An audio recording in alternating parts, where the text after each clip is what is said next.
Lagi kuat kamu serang dia, lagi dia kuat bertenaga, kita tengok. Lagi kuat kamu fitnah dia, lagi namanya disebut-sebut di dalam dan luar negara. Lagi kuat kamu serang dia, lagi kuat kamu bertahan dan menentang kamu.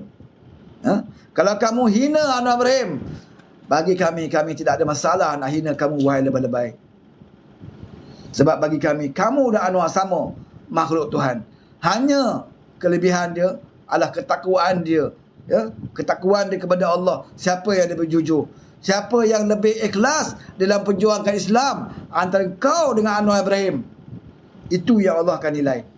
Bukan pakaian kau, bukan janggut kau, bukan serban kau, bukan tarap yang kau panggil kau tu ulama. Pada kami, ulama kamu itu berada di bawah tapak kasut Anwar Ibrahim saja. Kalau itulah akhlak yang kamu tunjukkan. Ulama yang hebat tak perlu orang gelar. Almarhum Tunku Nurul Aziz tak pernah dia akad diri sebagai ulama.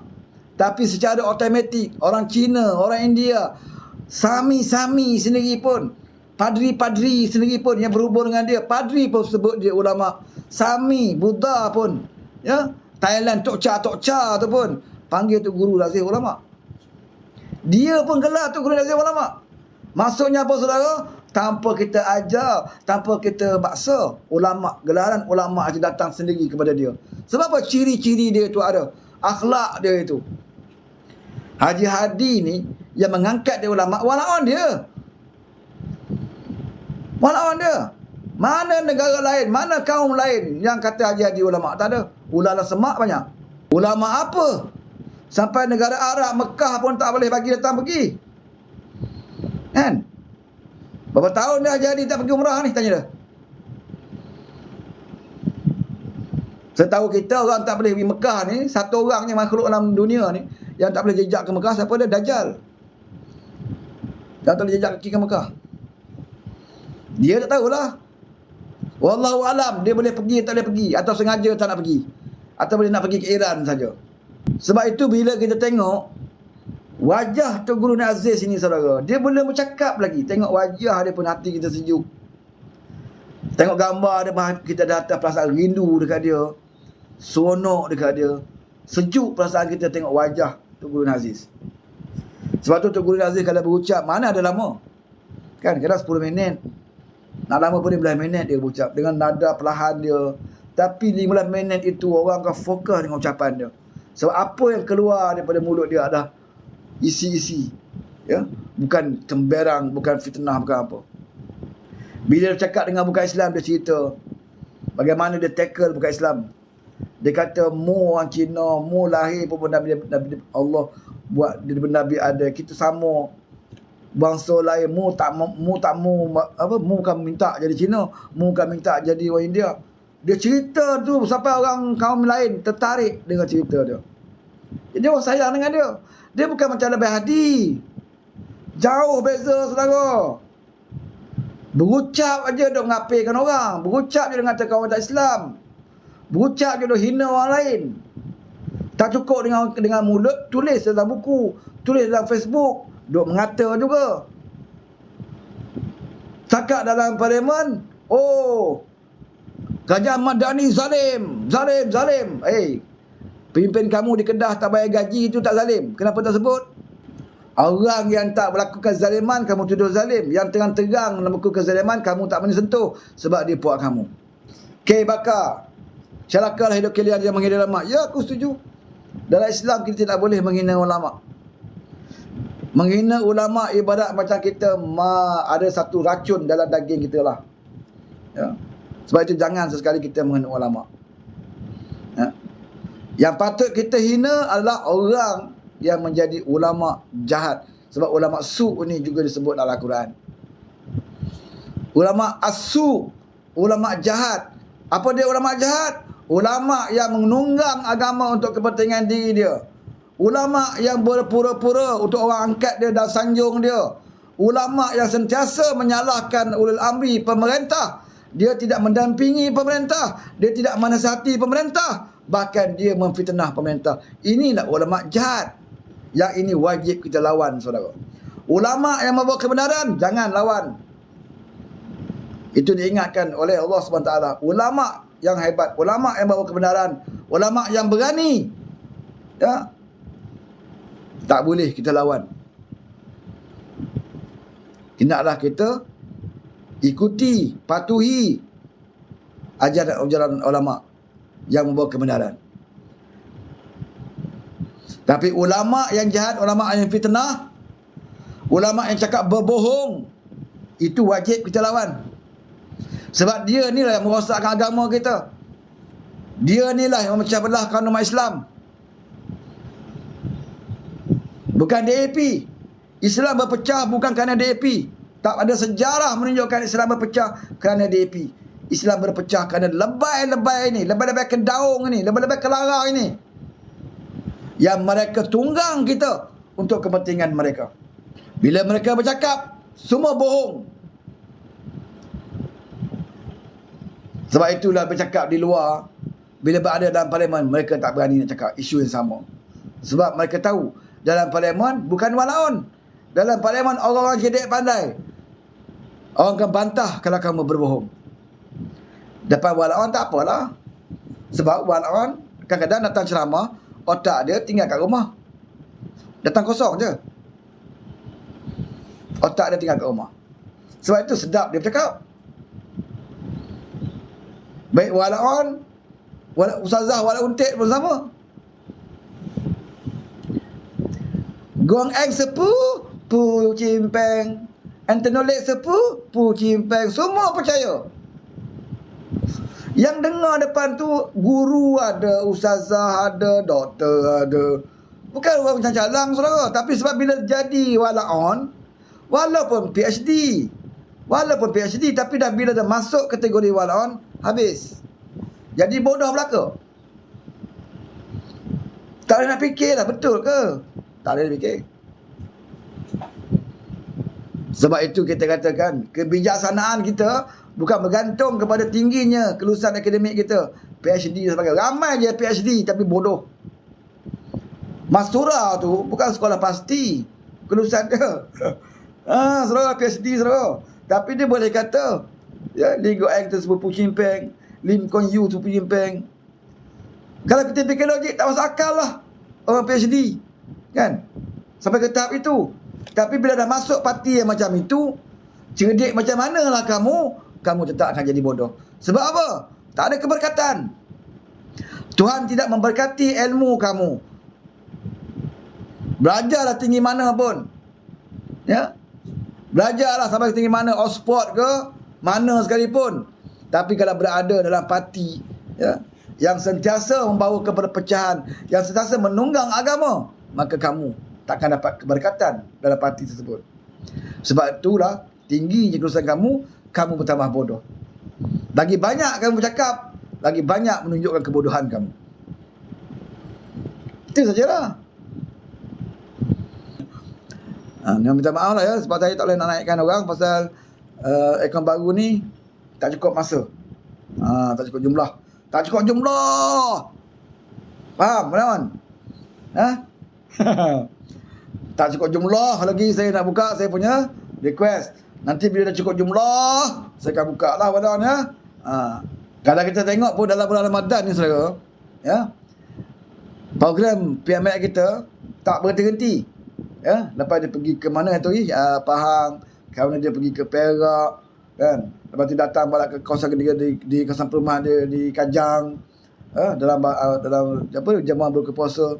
Saya rasa mana stamina dia dapat saya tahulah. Bulan puasa tak bulan puasa sama je. Kan? Dia umur dia PMX ni umur dia sama je dengan umur dengan Lebih Hadi. Saya nak beritahu. Ya? PMX ni sama je umur dia dengan Lebih Hadi sebaya.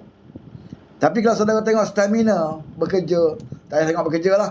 Kalau tengok bekerja memang Haji Hadi tak buat kerja pun, kan. Tengok stamina pergerakan, kan. Kita tengok bagaimana Tuhan memelihara Anwar Ibrahim dan dengan kekuatan dia, stamina dia, ya, fizikal dan mental dia. Dan kita tengok juga bagaimana Haji Hadi, ya, pergerakan dia, percakapan dia. Kita boleh beza saudara. Ya. Tapi kalau berjalan macam Haji Hadi itu bertongkat, berjalan pun 3 selender, ya, Patut-patutnya waktu cukuplah masa dia untuk dia tak perlulah buat perangai-perangai yang bukan-bukan ni. Ya, biarlah puak-puak macam Mahathir tu yang buat perangai macam tu. Bukan level kamu Haji Hadi. Ya. Dan kamu tidak ada untung apa pun, tidak ada untung ruginya bagi kamu kalau Anwar jadi Perdana Menteri. Apa untungnya dan apa ruginya kamu? Ya. Apakah tentunya sepatutnya kamu mengambil pendirian ya untuk berbaik-baik dengan Datuk Seri Ibrahim. Dia, kamu bukannya baru kenal dia. Kamu bukan baru kenal dia. Bahkan kamu lagi lama kenal dia berbanding daripada Mahathir kenal Anwar. Ya, Mahathir kenal Anwar Ibrahim ni waktu Anwar dah politik aja. Ya, tapi kamu kenal Anwar Ibrahim sewaktu Anwar belum berpolitik lagi, kamu dah kenal. Sewaktu Anwar berada dalam ABIM, Angkatan Belia Islam Malaysia yang dia sendiri asas. Dia jadi Presiden ABIM, Timbalan almarhum Ustaz Fadeno dan Haji Hadi bawah lagi. Dan kamu bukan tak kenal dia. Tapi sebab ada hasad dan dengki, ya, itu yang menjadikan kamu sampai hari ni kamu tidak boleh menerima dia. Wal'an yang bodoh-bodoh ni pula dah tak ada modal nak cari kesalahan Anwar Ibrahim, dia main di situ. Kan? Dia main isu satu tu lah. Dah tak ada benda dah nak cerita. Kan? Nak cerita pasal agama, Anwar dah buat apa yang kau tak buat. Apa yang kau janjikan, Anwar yang tolong buat. Apa yang Islam suruh, ini yang Anwar tengah usahakan. Kamu luarnya bercakap aja. Terjerit-jerit terlolong-lolong, terjerit-jerit terlolong-lolong macam orang gila. Kan? Al-Quran ini dihafal dekat mulut untuk nak buat apa? Untuk nak tunjuk bahawa kamu ni kononnya pejuang Islam. Sanggup ni baca panjang lebar ni mukadimah Al-Quran nak mengatakan konon dia lah pejuang Islam. Tapi bila Allah bagi peluang, dia jadi kerajaan, dia berkuasa, baru kita tahu rupanya lebay sembang je lebih. Dalam ceramah bukan main. Bagi kita 5 hari lah, 5 hari, 5 hari. 5 hari je cukup. Kalau sembang. Lagi dia 5 hari konon. Tuhan bagi betul apa yang dia nak. Jadi Menteri Agama, apa yang dia buat? Selfie lah. Selfie kat pejabat dia semayang. Dalam pejabat dia selfie. Apa dia buat? Naikkan cabutan judi. Kan? Seronok jadi kerajaan. Bukan rakyat pilih pun. Rakyat tak bagi mandat pun jadi kerajaan. Dengan cara khianat. Lebay kata, bukan kami khianat, bukan kami jatuh ke kerajaan. Mahathir tak jawatan. Bila Mahathir tak jawatan, masuk dah dia kata, bersatu, Muhyiddin pun keluar parti ke khianat PH. Bukan kami yang khianat. Muhyiddin dengan Azmin yang khianat. Azmin khianat PKR. Muhyiddin khianat PH. Jadi kami tidak terlibat dalam pengkhianatan. Betul lah, kamu tak khianat, tapi kamu membantu pengkhianat. Saya nak beritahu. PAS terlibat dalam membantu pengkhianatan. PAS juga terlibat di dalam merancang langkah Sheraton itu. Siapa cakap? Haji Hadi mengaku. Dia sendiri sebut dia terlibat dalam perancangan langkah Sheraton. Dia merancang dengan Mahathir. Sebab itu bila Mahathir jadi Perdana Menteri, di antara orang yang paling awal mengetuk pejabat Perdana Menteri adalah Lebay Hadi. Dengan muka tak malu dia tu. Anwar jadi Perdana Menteri je, Lebay Hadi tak pergi jumpa pejabat. Malu dah. Takkan datang jumpa Anwar kan. Pasal kutuk Anwar macam nak gila. Malu lah. Tapi dengan Mahathir dia datang terus. Dia antara orang yang awal masuk pejabat Perdana Menteri. Waktu Mahathir jadi Perdana Menteri bawah kerajaan PH. Walau sebelum itu dia sebut apa? Mahathir ni tak layak jadi Perdana Menteri. Mahathir ni hanya layak jadi doktor Klinik 1 Malaysia, dia kata. Bila Mahathir jadi Perdana Menteri, kan, merangkak, melutut datang pejabat Perdana Menteri nak minta royalty, minta duit. Itu je dia nak. Kemudian nak merancang dengan Mahathir bagaimana nak jatuhkan kerajaan PH yang ada tu. Dia sendiri mengaku 2 minggu. Ya, selepas kerajaan PH memerintah, dia dah merancang dengan Mahdi bagaimana nak menjatuhkan kerajaan PH dan mewujudkan kerajaan baru yang kononnya bernama yang kononnya digelar sebagai kerajaan Melayu Islam. Rupanya 2 minggu kerajaan PH baru berkuasa, dah ada perancangan nak khianat. Betapa busuknya hati mereka, saudara. Yang diketahui oleh Lebay. Patut Lebay ni lah yang mengamankan negara kita. Kalau ada perbalahan, ulama-ulama inilah pendamainya sepatutnya. Tetapi bila negara aman, ulama, konon-kononnya ulama ini datang mencetuskan huru-hara, ketidakstabilan. Dah habis paling raya, patutnya stabil negara. Mandat rakyat dah bagi dah kepada parti PH Perintah. Sepatutnya urusan kita adalah menstabilkan negara. Bukan masa lagi dah untuk nak pecah belah. Pilihan raya dah habis, rakyat dah bagi mandat, terus buat kerja. Tapi tidak. Kestabilan baru nak hidup lepas pilihan raya. Datang ulama jahat ini, ulama su' ini, menghasut Perdana Menteri supaya menjatuhkan kerajaan yang ada. Sampai hari ini. Sebab tu tak pelik kalau dia ulas. Dia berucap dalam parlimen, dia kata apa?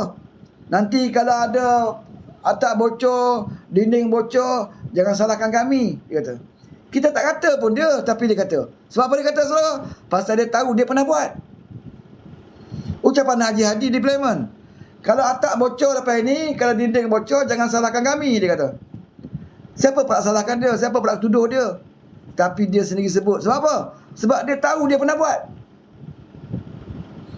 Secara tak langsung, Tuhan tunjukkan watak sebenar Haji Hadi ni, saudara. Sebab tu dia berucap, tak ada pun dia bawa isu rakyat sepanjang dalam sidangan parlimen yang lalu. Ya, Ponteng banyak kali. Sesekali datang, patutnya bawalah isu rakyat.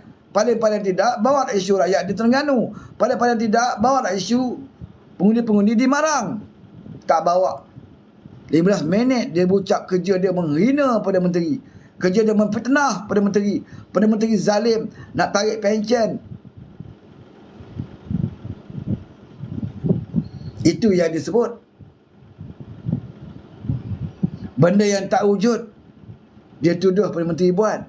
Benda yang betul-betul wujud di Kedah, Sanusi tak bayar gaji 24 orang ni, yang tu dia tak kata zalim. Itu benda yang wujud dan nyata. Dia tak kata zalim pun.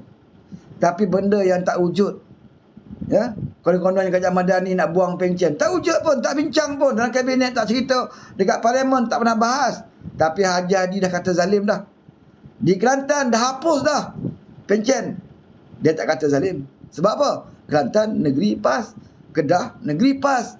Buatlah apa pun, buatlah konsert dekat Bacok, telanjanglah menari atas pentas tu, betina mana gelek punggung atas pentas tu, tak apa dekat Bacok, sebab itu konsert syar'i.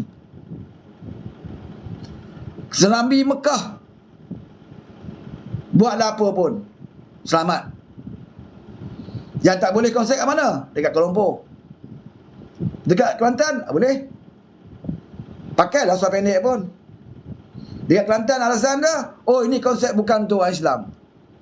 Tapi kalau kita bagi jawapan yang sama di Kuala Lumpur, tak boleh. Kalau bukan orang Islam pun tak boleh. Tengok. Ni panggil lebay, saudara. Sekarang ni Tuhan nak tunjuk pada kita betapa munafiknya puak-puak ini. Apa yang dia tuduh pada orang lain, dia lebih awal buat. Cuma kita yang tidak melihat, kita sendiri tidak boleh berfikir. Sebab apa? Sebab kita terlalu percaya kepada dia. Sebab kita terlalu percaya takkanlah lebay ni buat macam itu. Walaupun Tuhan tunjuk depan mata kita sendiri betapa hipokritnya mereka, betapa munafiknya mereka, tapi kita masih tidak boleh terima kebenaran. Kita mudah ditipu. Sebab itulah yang saya sebut daripada awal tadi. Sebab itulah maula ni, Syekh Habibi, Hayah Hanana apa semua ni, seronok datang kat Malaysia. Boleh buat duit. Orang Melayu Malaysia ni mudah aja. Pakai lilit serban, panjang janggut sikit, duduk atas unta, atas kedai. Orang kata ini kata Rasulullah sahab, ini warisan Rasulullah. Semua dia kata apa? Tak pelik.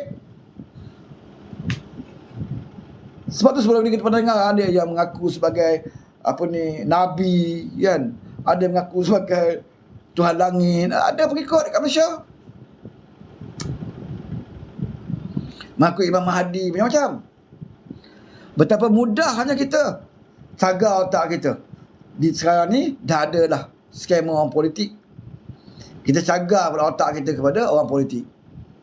Dalam zaman dulu kita percaya pada Tok Bomoh. Apa pun sebut Tok Bomoh kita percaya. Kan? Nak santau orang, dengki pada orang, guna santau. Di zaman dulu lah. Kita dengki kat orang, kita santau dia. Santau angin lah, santau makan lah. Jumpa Tok Bomoh. Macam-macam. Sekarang ni tak ada, saudara. Sekarang ni tak ada.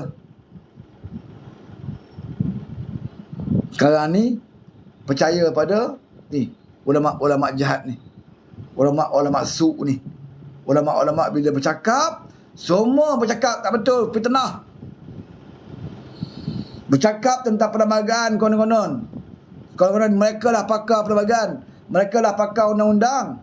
Perlembagaan penjajah, perlembagaan ni tak menepati Islam, tidak mengikut syar'i dan sebagainya. Kalau bercakap depan anak murid. Anak murid pun tunduk, angguk, geleng-geleng, tunduk, angguk, geleng-geleng depan ulama ni. Percaya habis. Tapi sikit pun tak ada walau terfikir kenapa pula lebay aku ni duk kata perlembagaan ni penjajah, duk kata perlembagaan ni kafir, perlembagaan ini adalah perlembagaan load rate, bukan perlembagaan Al-Quran. Tapi kenapa pula aku punya lebay ni bila kat sumpah dekat parlimen bersumpah pula mempertahankan perlembagaan itu? Tak ada walau terfikir, saudara. Sepatutnya mereka terfikir. Kenapa di masjid-masjid, di surau-surau dia menghasut orang untuk mengatakan perlembagaan yang tertinggi itu sepatutnya adalah Al-Quran, hadis, ijma' dan ulama. Perlembagaan yang ada hari ini adalah perlembagaan peninggalan penjajah. Sepatutnya mereka tanya balik, kalau betul, kenapa kamu akan sumpah mempertahankan perlembagaan penjajah itu? Apakah kamu mahu kami saja tolak tapi kamu mempertahankan sebab kamu nak dapat allowance gaji, nak dapat allowance gaji sebagai wakil rakyat, sebagai menteri-menteri. Waktu kamu jadi kerajaan, nak jadi menteri, akan sumpah kena pertahankan perlembagaan. Terpaksa akan sumpah, kalau tidak tak boleh jadi menteri, tak boleh jadi tak boleh dapat gaji.